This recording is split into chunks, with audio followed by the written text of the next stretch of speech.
button just to let everybody know.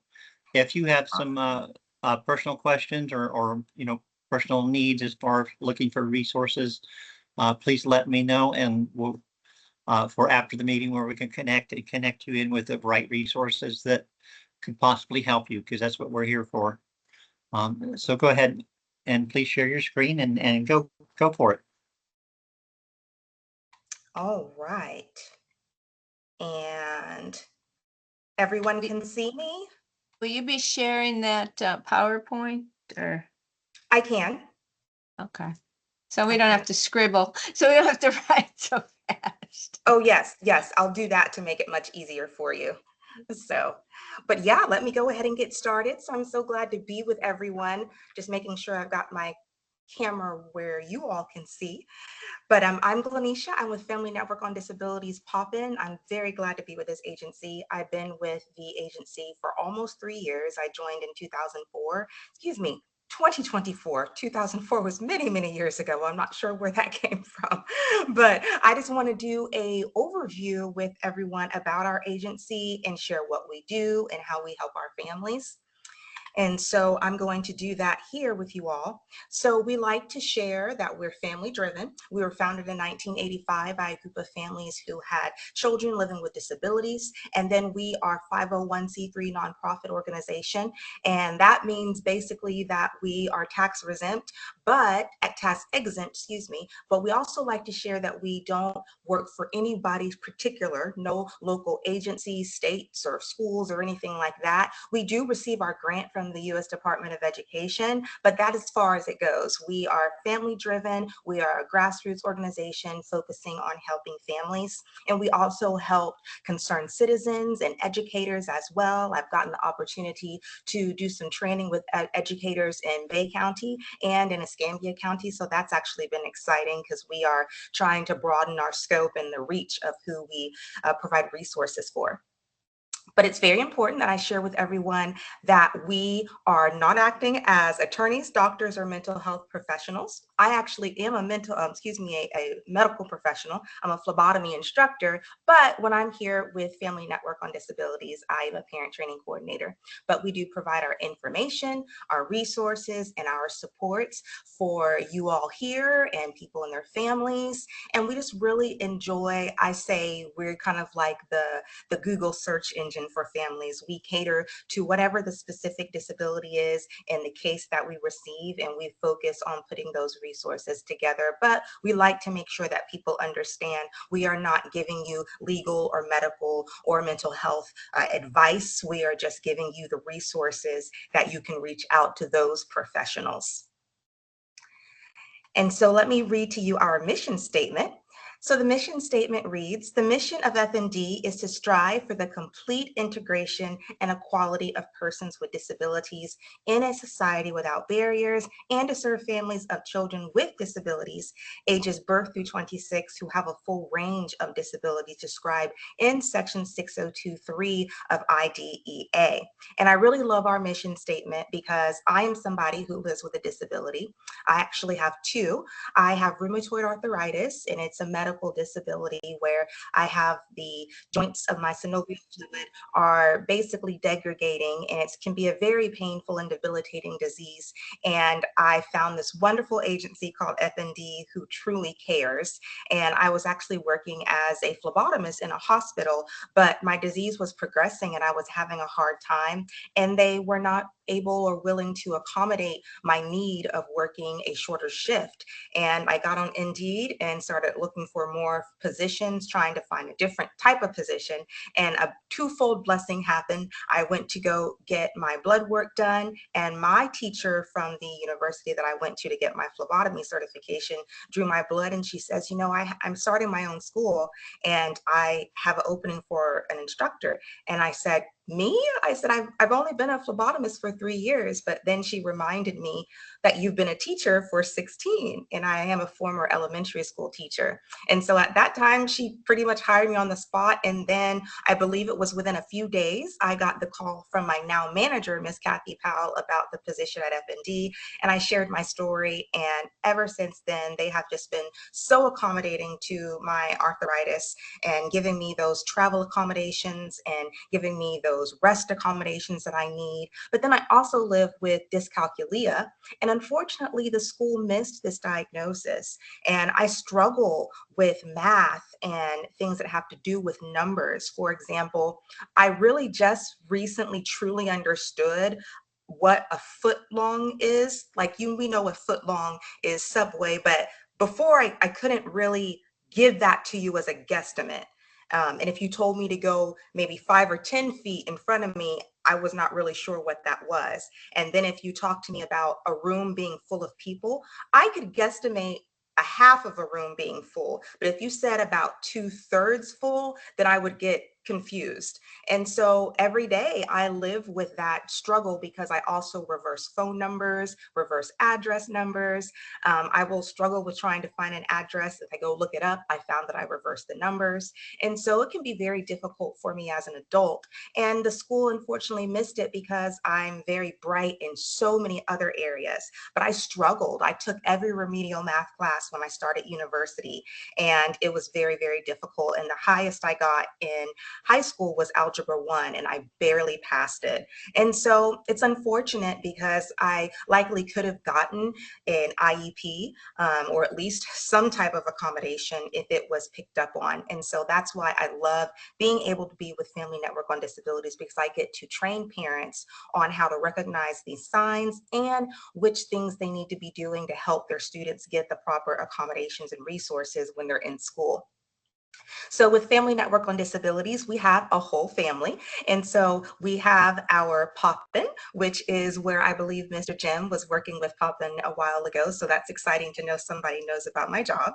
And so I have 11 counties covering Escambia, Santa Rosa, all the way through the Destin area, Calhoun County, Gulf and Franklin County, Bay County, where I live as well too. And then we have PSN, which are Parent Support Network, and they cover the central and eastern side of the state, and western side of the state. And then we have Penn, which covers the central and eastern side of the state. And we are all parent training coordinators, but we just serve different areas of the state, which is different populations. And then we have our Family Star, which is our health initiative. And I'm excited to share that we are now combining our Family Star with our parent training and information centers. So I am now going to be providing health initiative resources, which is very exciting for me because I do have some medical knowledge with being a phlebotomy instructor. And then we have our trust services at FND. And then we have our Dadvocates. And I'm very excited about this because I recently got in touch with a father who lives in Bay County who wants to start a Dadvocates. And they will just provide getting together to be able to share resources focused on dads that have children living with disabilities and giving each other support. Just meet up for coffee or maybe going bowling, something of that nature. But often dads tend to get overshadowed when their child is living with a disability. And it's important that dads are able to share their feelings and what's going on inside them as they try to help their children navigate their disability. So I'm very excited about that. So I want to specifically focus on our statewide programs. I said that we get a grant from the U.S. Department of Education and the U.S. Department of Health. So our grant is starting over on October 1st, and we've gotten our grant for the next 5 years. So we're very excited about that. And so as you can see here, Poppin, which is the area that I work in, we have the majority of the counties because most of the counties are in the northern area. And so I'm right in this area here. Then I have my coworker, Caitlin. She's in Tallahassee. And so she covers about this area. And then my coworker, Miss Josefina, she lives in Alachua County and she covers this area. And then Miss Kathy is our manager and she lives in Jacksonville and she's covering the area down to here. And so you see, we have a lot of counties to cover, which is a lot of families and a lot of rural counties, especially in this area where Caitlin is working. And so we have our challenge for us, but we really enjoy doing what we do. And so I want to just explain to everyone what a PTI is, because unfortunately, when I was teaching in the public school system in Escambia County, I had not heard of PTIs. I did not know what parent training and information centers were. And I felt a little embarrassed. And so I was thinking, wow, when I got this job, I said, I have a job to do. I have to let teachers and families and other professionals know who the PTI is because we get a grant from the Department of Education and the Department of Health. And so we're funded by those two departments, and we focus on the IDEA, the Individuals with Disabilities Education Act of 2004, and it has been amended several times, but that's really where we pull our foundation of what we do at the PTI. And so to make sure you understand, every state has at least one PTI. We're blessed to have three because of the size of our state. If you think of California or New York, they have a very big population, so they also have more than one PTI. But smaller states like maybe Rhode Island, they may only have one PTI. And so if a family is living in a state and they have been working with that state's PTI and they're getting ready to move to Florida, then hopefully the PTI there will connect them. But here, if we know that we've been working with a family and they still need resources and they're getting ready to move to another state, we will connect them with that PTI. And our services are for free because we have those grants. And then now we have our F2F, which I was explaining is our Family Star program, and we are now bridging the gap and blending ourselves together. And that's known as our Family to Family Health Information Center, and the grant is from the Department of Health. And we help families understand how to navigate the health system. And so this can be very challenging because often families will have a child who has a learning disability or developmental disability, but then they'll also have some type of genetic disability that they're living with or medical disability, and they have no idea how to navigate it. A lot of families are now getting diagnoses of rare diseases, and so they're trying to work with the school, getting the accommodations or modifications that they need, but then also they're trying to find doctors and therapists who can help them with this rare disease. And so sometimes it is a challenge for us as parent training coordinators to be able to find those resources, but that is the wonderful thing, it's a challenge. And so we enjoy doing that. Our Family Star coordinator, Miss Lisa Math, has been with the company for about 7 years, but she just retired back in May. And so they are now kind of redirecting all of her responsibilities throughout the state. And then we have our parent to parent organization, which is wonderful because these are made up of parents who have been in the struggle, we could say. They have been in the trenches and they have been learning and navigating the system, and they have gotten training with us here at FND. And so we will get parents who are already been working within the FND system, and we will connect them with other parents who are maybe new to the journey. And so Miss Sarah Browsel, she works in Clearwater at the main office. She is our secretary, but she also is a parent training coordinator. She is the one who is in charge of the parent to parent. And so we recently had a training, and we have one every year. And what we will do at FND is all the parent training coordinators will go through their database and see which families that they're working with or have worked with who we think might be good to be part of parent to parent. And then we send them an application and ask them to apply if they're interested. And they usually give about a 8 to 10 hour span each month as far as working with FND and helping other families. And it's a volunteer position, but all of their expenses are paid for. And so now let's talk about what happens when a family member calls FND. So a family member can call our main office in Clearwater, or they can get connected with the individual PTIs. Maybe they have met us at a resource fair. For example, I recently did World's Greatest Baby Shower in the Destin area, and I also did it in Bay County. I was in Santa Rosa County last year, and I was doing a training with the teachers, but then I do monthly trainings with Santa Rosa County, and I also do monthly trainings with Early Steps. And so you can go on our social medias. All of us have a social media page as far as Facebook, and then FND specifically has an Instagram page. And so we have many digital resources that we can share, and I'll show those to you at the end of the presentation. We do phone calls. We do intake at our main office, or if somebody has intake with us when they first meet us, we'll do about a 30-minute preliminary phone call to hear their story and hear specifically what they need. And we're different from other agencies because because we cater specifically to what that family needs at that season of their life. And then, of course, we're free. And I always tell families, after I've gotten together some general resources for you, if those are not working, come back, and then I will do some more research to try to find some more resources for you. We do our disability and resource fairs to disseminate information. I'm actually in Jacksonville right now today because I am going to a gala this evening and celebrating this agency called Mommy Too, which is a postpartum wellness nonprofit. And I'm going to be sharing our mental health resources. And so I'm going to be making some connections and hopefully helping Miss Kathy out because she lives here in Duval County, and to be able to get some more agencies, resources, and letting people know about who we are. And then we do our face-to-face meetings, like we have our Dadvocate, or if I am getting connected with an agency and they want to do more work with us, I might meet them for a meeting for coffee or for lunch and share our resources that way. So it's really wonderful because we are just so vast in what we're able to do. We do have our parameters within F&D and what they allow us to do, but as far as disseminating information, we can do something as specific catering to autism, as far as helping a family find a phlebotomist like myself who knows how to work with children who have disabilities, or finding a sensory-friendly barber or something like that, or a church where they have sensory-friendly groups for their children. And so it's really wonderful that way.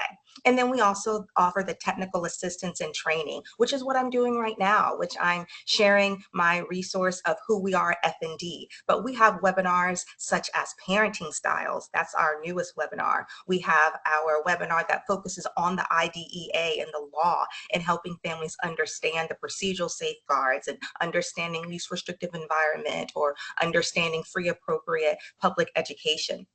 And so we do those weekly on our Facebook pages, but then also I might do a closed meeting like I'm doing with you all today. And then, like I also mentioned, once a month, I get together with Early Steps, and I might do our presentation called The Move to Kindergarten or Beginning the Journey. And that lets families know about Early Steps and the other resources that they can get. And that is a really wonderful webinar, because when you get a diagnosis and your child is in infancy, you're thinking, oh my gosh, all this is going to do is cost us more money, and I'm not going to be able to be the best parent to my child. But this webinar helps parents kind of reduce that anxiety, and we give them the resources to get started with Early Steps. And so I really enjoy doing that. I've been doing that about 6 months. So let me share with you our best practices, because we make sure we let families know that we give vetted information. So we are informed so that the parents and professionals to whom we provide information have access to evidence-based information. So a lot of times when families just jump on Google or they jump on ChatGPT, they're trusting what information they're being given, but this information is not all the time vetted or accurate. And so what our marketing team does and our research team does is they spend every day and they vet resources that they find online, vet resources that they find in books or maybe medical journals or educational journals, and they put the webinars together, and we have those sources. So if you're asking where some of our information has come from, we can take you to where we found that vetted information. And so here is Miss Josefina. She is my coworker that is in Alachua County. And so this is a picture of our resource table and how they may look when we go out into the community. And so we are here to help families. We make sure that they know that they are not alone. So we have these folders here, and we have our post-secondary packet that we share. We also have our general education packet. Then we have our health packet, and then we have our early intervention packet. And then, of course, we have swag, like you see the hearts there, the phone cases, the stickers, the pins. And so we are really getting hip now and starting to get more up to date with our resources, because we were getting kind of shown out by other agencies. I would go to our presentations and resource fairs and I'd have very few stuff, and these other agencies would have these wonderful swag bags and teddy bears and books. And so we kind of did enough complaining that they gave us some wonderful new swag that I'm getting to share tonight with the agencies. So I'm excited about that. And so we really just try to encourage families to know that they're not by themselves. And so here are some of our highlights. I have a presentation on procedural safeguards, which is one of the most important things that families know and understand when they're entering into the special education services in the public school system. The special education steps, how to get your child from the diagnosis to getting the accommodations and modifications and services that they need. Reading, I'm personally very passionate about giving parents reading tips because it was hard for me to learn to read. Taking care of yourself as the caregiver, very important. You cannot take care of your loved one with a disability if you haven't yet taken care of yourself. Bullying prevention. Unfortunately, bullying is still very rampant within our schools, and especially with children living with disabilities. And so we help families get the resources they need to navigate and have the conversations that need to be had with the schools.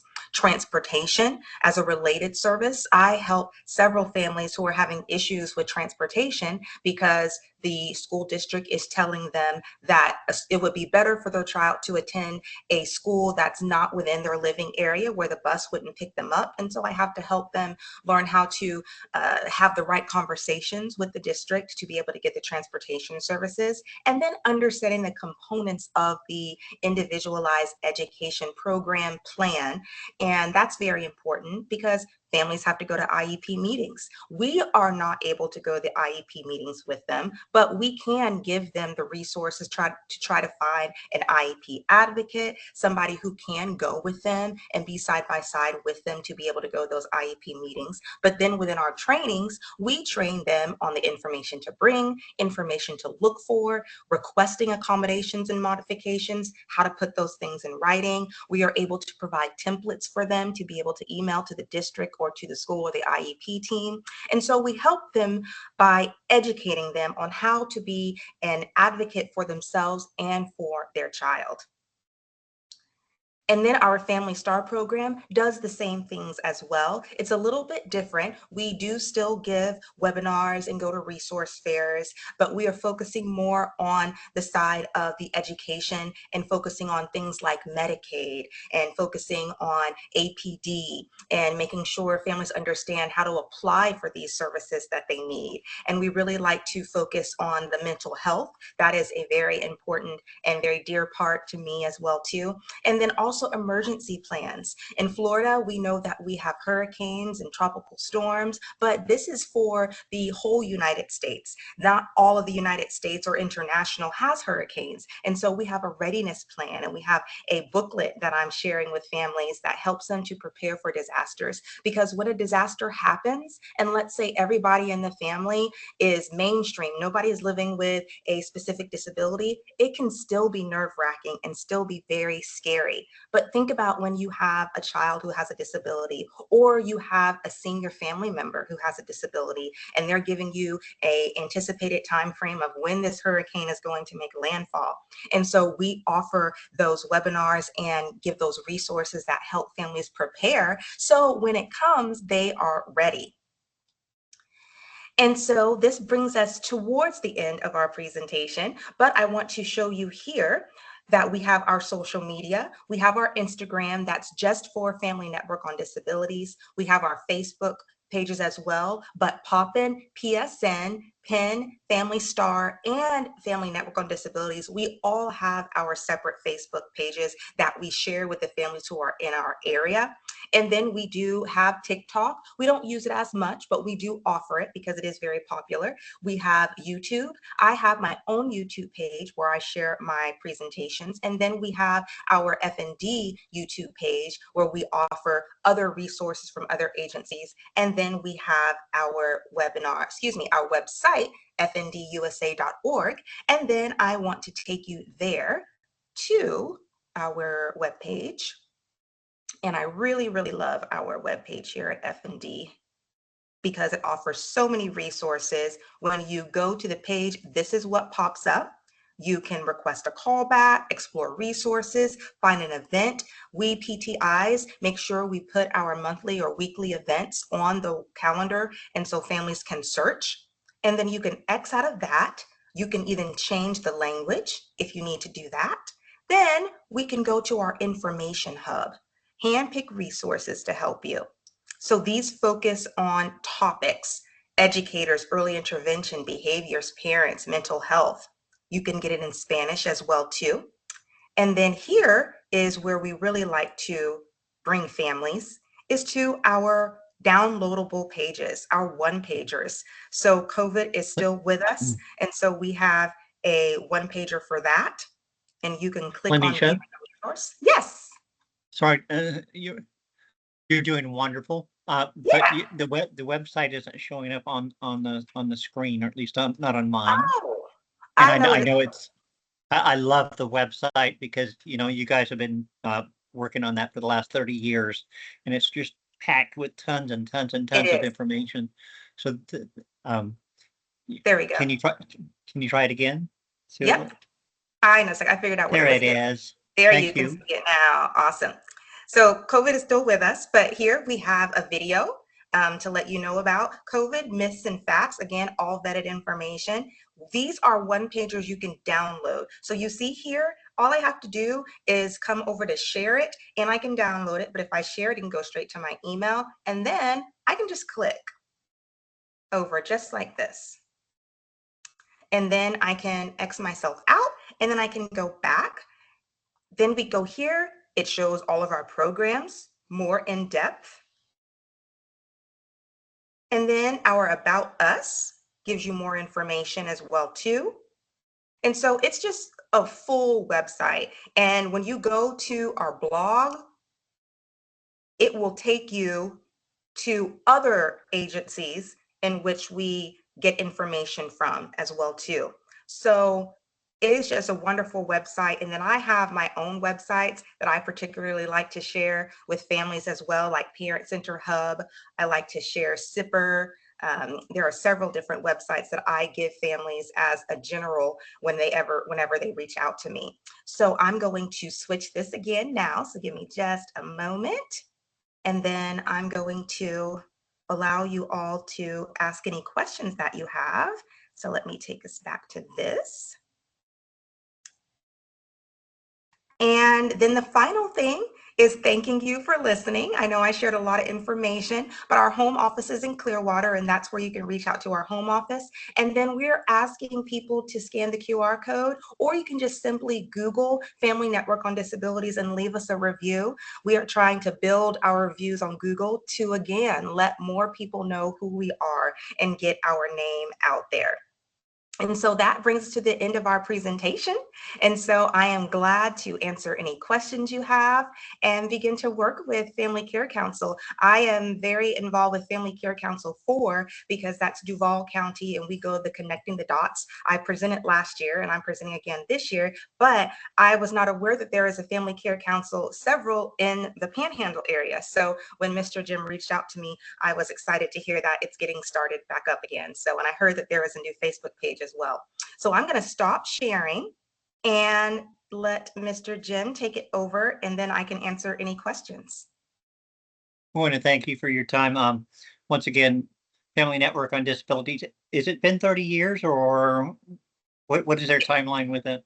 It's been 40. So I was born in 40. 1984. I'm 41. And then so it Oh, started in 1985. So when I found that out, I was like, oh my goodness, they've been around as many years as I've been living. But yeah, we just celebrated 40 years last year. gotcha. And I know parents with children with disabilities and working with the school system, sometimes that's not the best or the funnest thing in the world.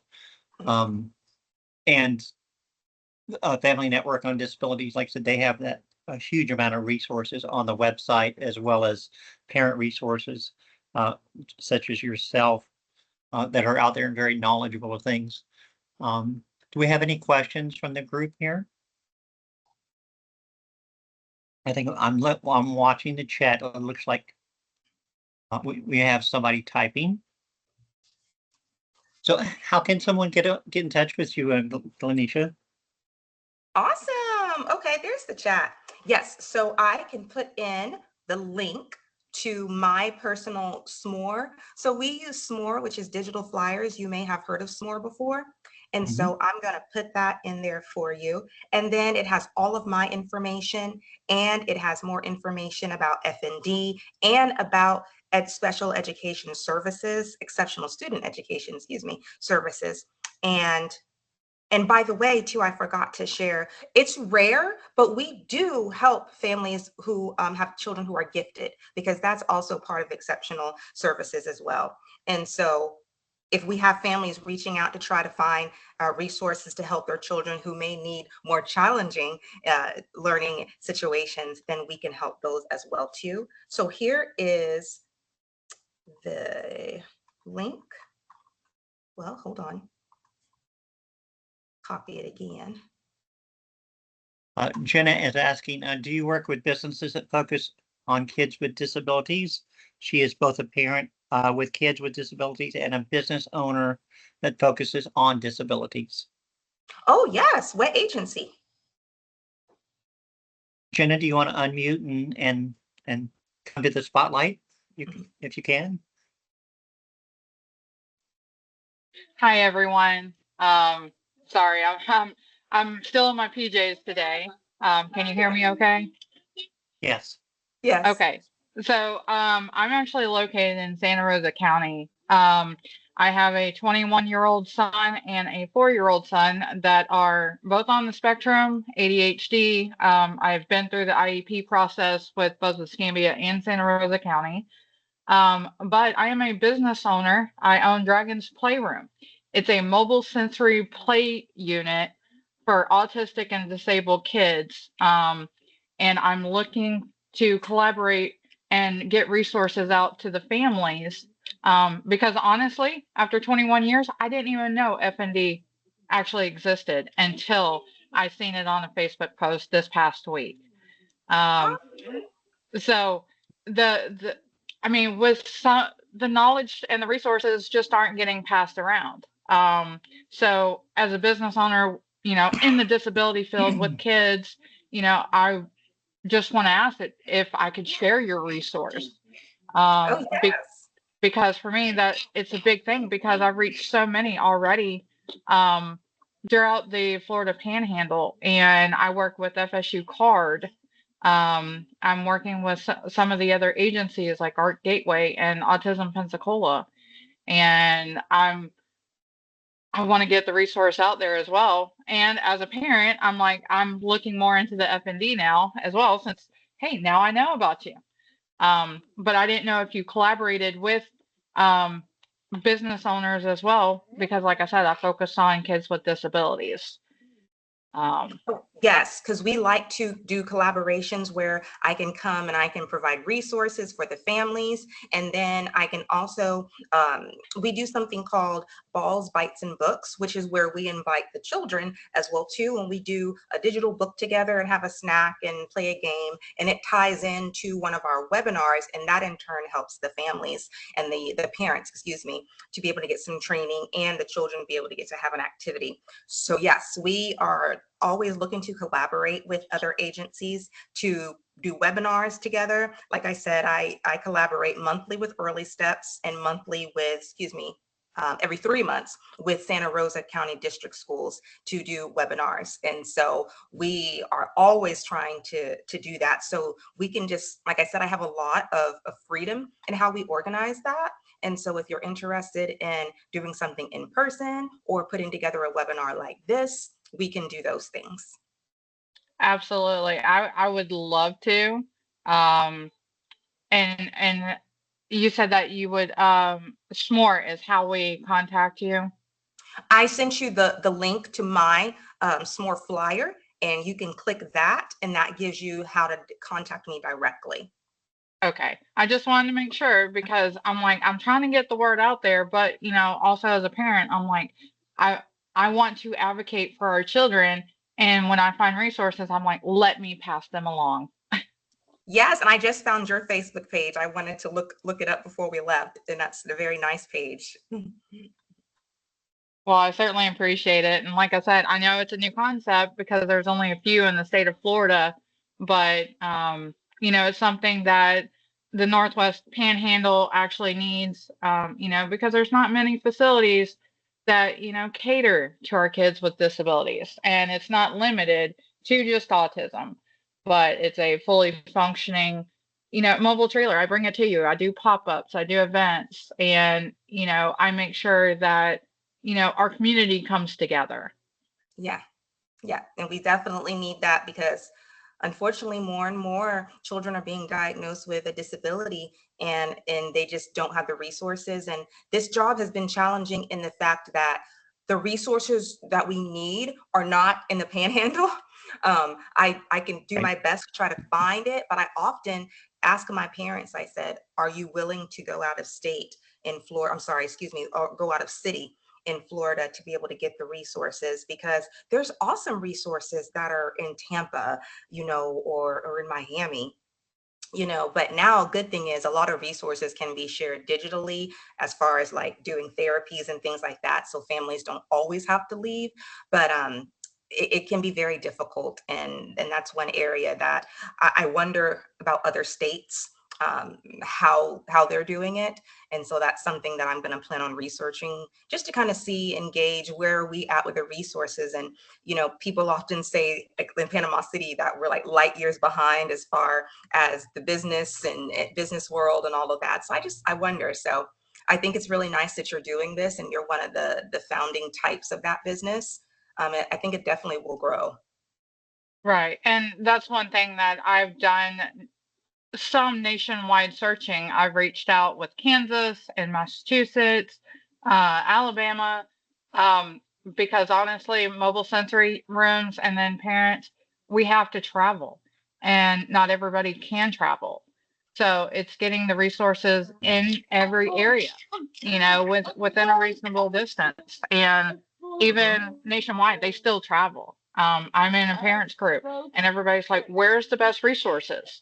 I mean, they talk nationwide Yeah. and they move and flock to the areas that have those. Are you still there? Yes, ma'am.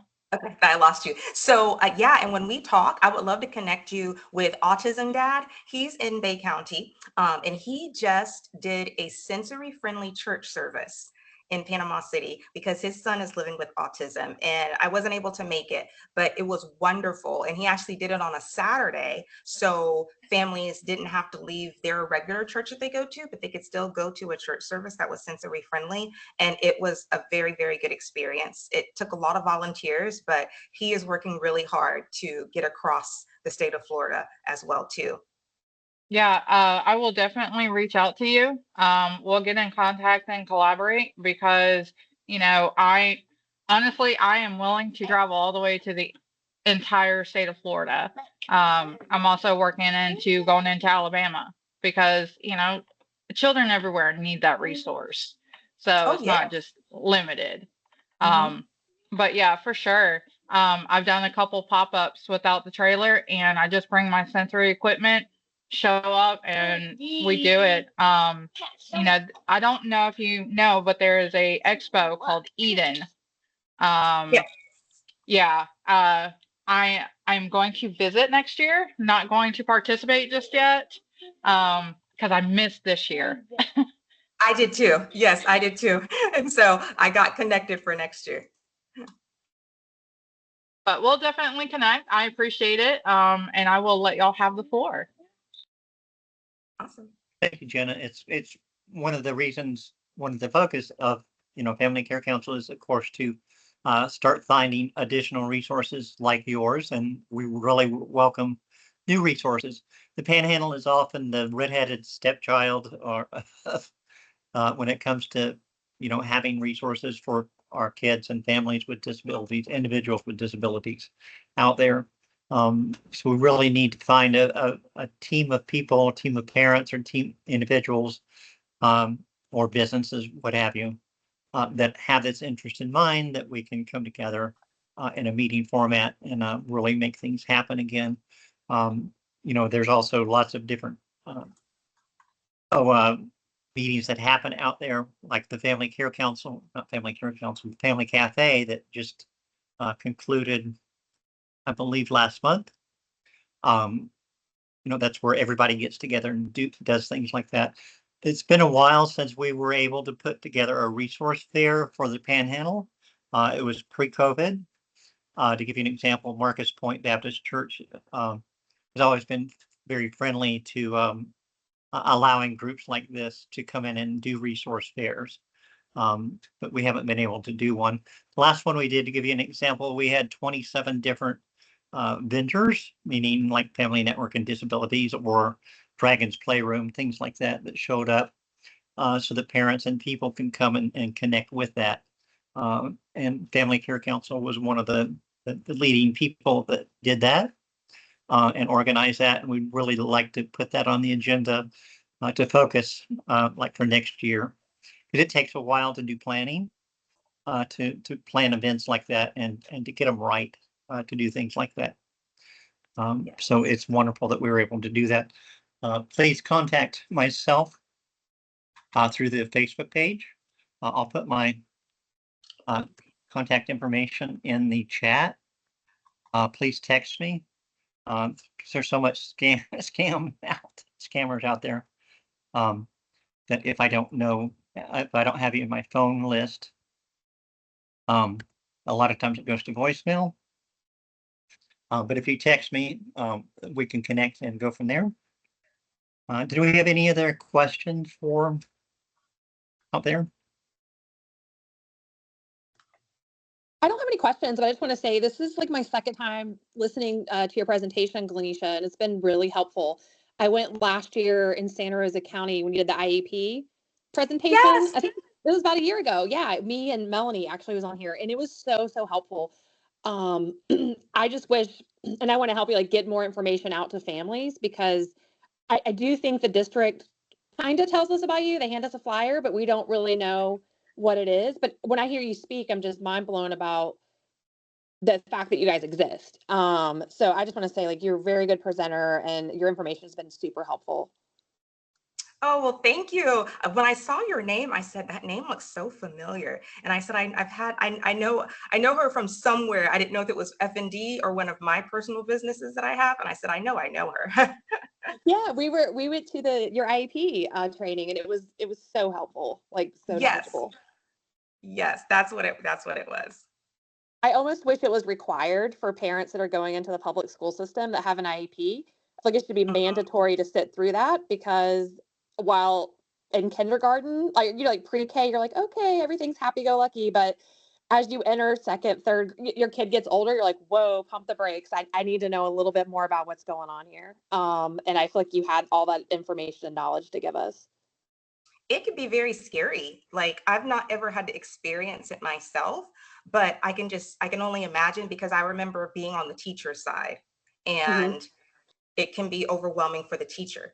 So when you are a parent and this is your baby and, gosh, I wouldn't even want to send my child to school, so it's nice to be able to have agencies that really care and really can give the individualized assistance. And that's the thing that I really love is I can give you individualized assistance and I don't have to charge you.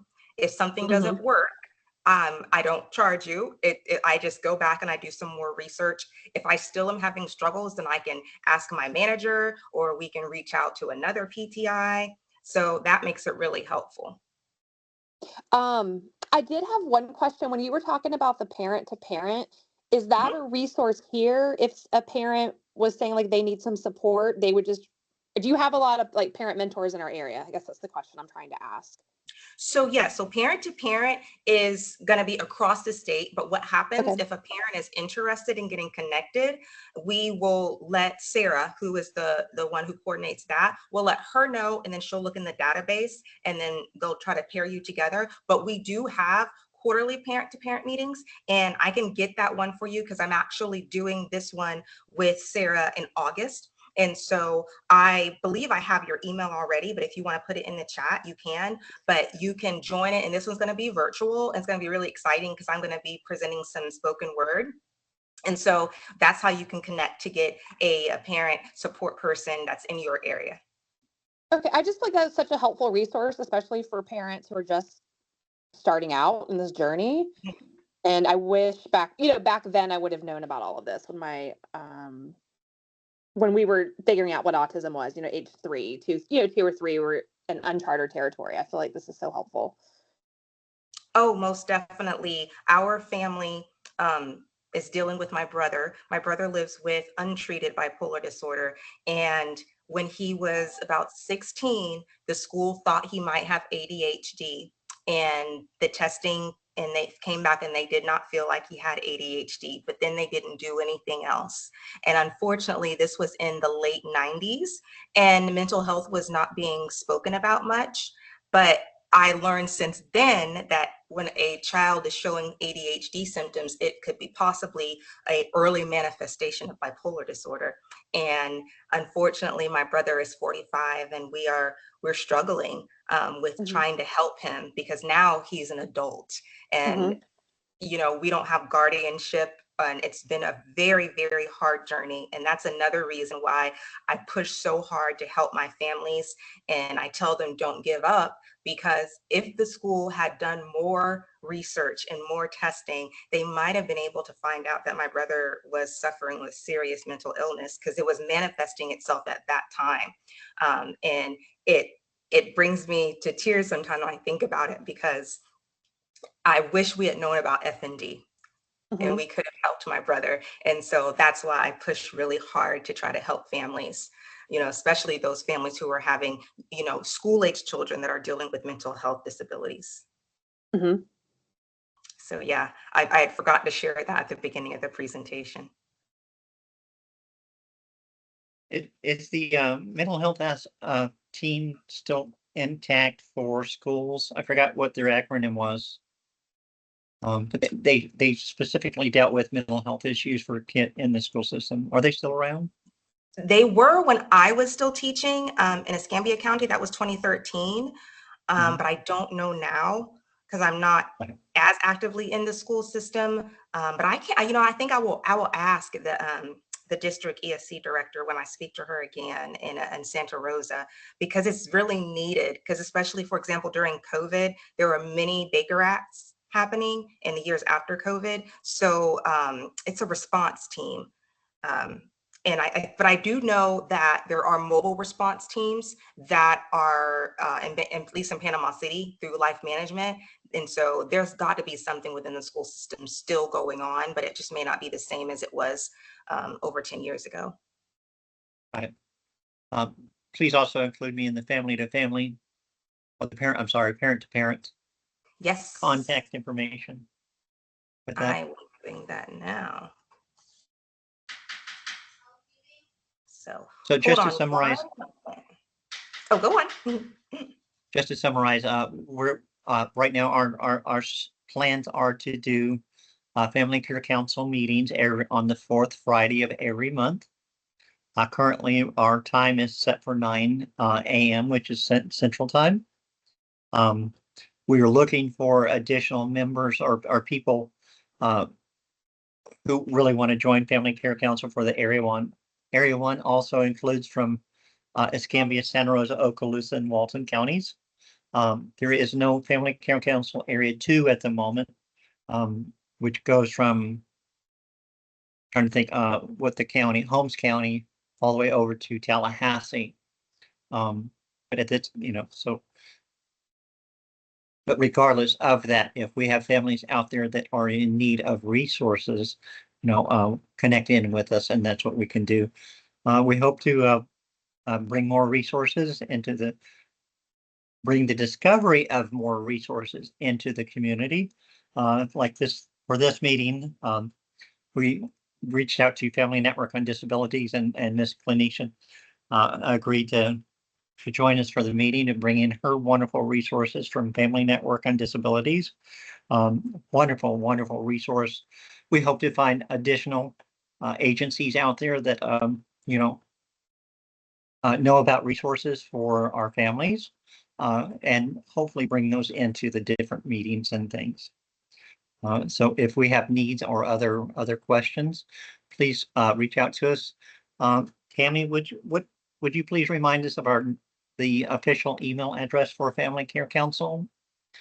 And we're also found on Facebook, so you can also reach out to us in those directions.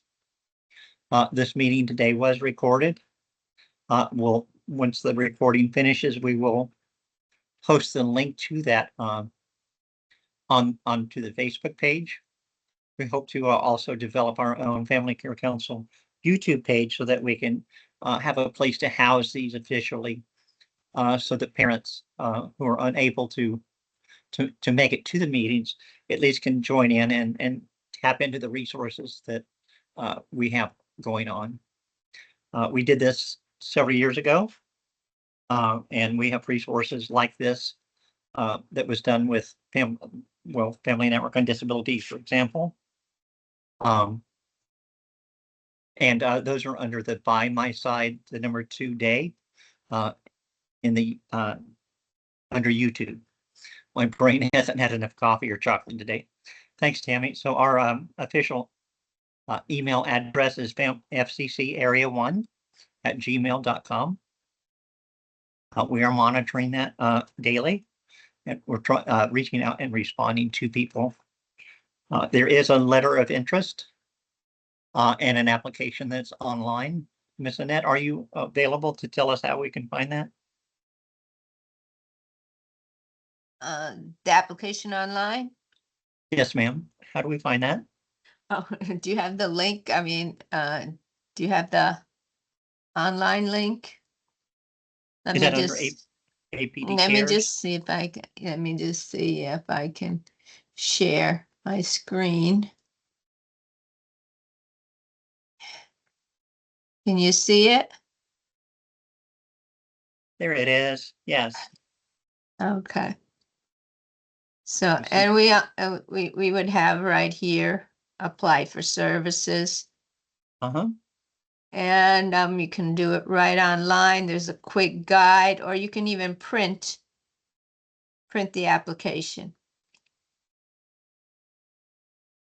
But you can apply online right here. You can just click this link. And you'll have to create an account. Okay. Now, is that to apply for services or is that to apply for Family Care Council? Oh, that's not for Family Care Council. You want the Family Care Council link? Yes, please. Oh, But okay. what I you thought just- you wanted that. Okay. No, that's But very this is helpful, how online individuals services. apply for services. That is Okay. something new that APD has done recently. It's with the online application services, and that's cool. So okay, so you got that. Okay. Let me find so there's a resource page, there's a quick guide on applying, and there's English, Spanish, and Haitian. So okay. All right, let me get out of here and let me find the other one then. Mr. Jim, I have a question. On Yes, ma'am. Facebook, what do I search? Because I'm following Family Care Council 1, but the last post was in 2024. That's a different page. Yeah, that's probably our old one. The new page is the same. It's Family Care Council Area 1 Okay. on Facebook. I think I just put the link in the chat if I did it correctly. I'm on my phone, so I'm like, sometimes it's difficult, when you're on your phone, like to navigate Teams, but it should work if you look in the chat to take you right to the I found page. it. Yep. Perfect. Wonderful. Yep. I was a part of the older one. That's fine. And thank you for asking, because I mean, it could be. Did you find it, Annette? There she is. Cool.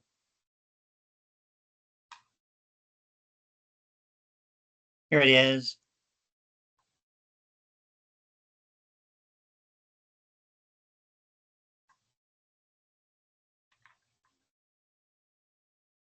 You're on mute, Annette, if you're saying anything. Okay. This is did you want to copy the link or and put it in the chat, or Yes, these please. are the That gives you information to how to become a member. if you're eligible, and let me just see. Paste. Okay, now that works. Okay. So this explains, I mean, are you limiting this to 1 hour? I mean, Yes, ma'am, we're close to it. okay. So these are the requirements to become a member of the Family Care Council. They're governor appointed positions. Okay. I don't know how far you want me to go with this, Jim. That's fine. The link will show it to you. To give you Okay. an idea, to become an active part of the Family Care Council statewide, we have to have at least 3 voting members. I'm the only one that's official at the moment, so we're looking for at least 2 additional more. It can be an individual with a disability, or it can be a family member with a disability, with a child with a disability, or sibling with a disability. And the link that she just posted there will break all of that down. Right now, we have an active committee that looks at membership and is guiding us in the direction. You don't have to be anything to be on that committee except have an interest. And that's how we're operating right now, is through that committee. All of the laws through APD and Family Care Council, of course, is set in state legislature. And that gives us our guidelines for what we have to do and what we're able to do. We do have other business members, such as Brad Hunt with disability rights. He's a very active advocate, but he isn't quite. He's not able to join as a member, but he can certainly help guide us in directions and be a part of those committees as a voice. Hopefully, we'll be able to have him on very soon with that. So I want to thank everybody for joining us today. Had lots of different great information. Lanisha, did you had your hand up, or do I have to take that one down? Did you have additional questions? You're on mute. You're on mute. He's muted now. Oh my goodness, that's so embarrassing. I just did a webinar called You're on Mute, and Oh. I'm still doing the same thing. But I wanted to share, I have 2 businesses, and one of my businesses is I created Princess Lily Pad. And she is a Princess Tiana inspired character. And I do birthday parties and community events. And so I'm putting my link to the information. And so if you know of any families who might want to hire me for a birthday party, I'm super excited because I just got my first birthday party gig in August. I just started the business in February. And so I was downtown in Panama City this past weekend, riding on my friend's pedicab and passing out stickers and all of that. So I'm trying to grow the business. And so I would love for you to share that information too. Gotcha. So once again, I want to thank everybody for joining us today. We will, once this processes, the link to it will be on the Facebook page for Family Care Council. Thanks everybody for what you do. Remember to take a moment for yourself, for ourselves. Caring for the caregiver is really, really important. And with that, we'll want to thank everybody, and we're going to close from here. Thank you so much for coming. Thank you. Bye. Thank you. All right. Bye-bye. Goodbye.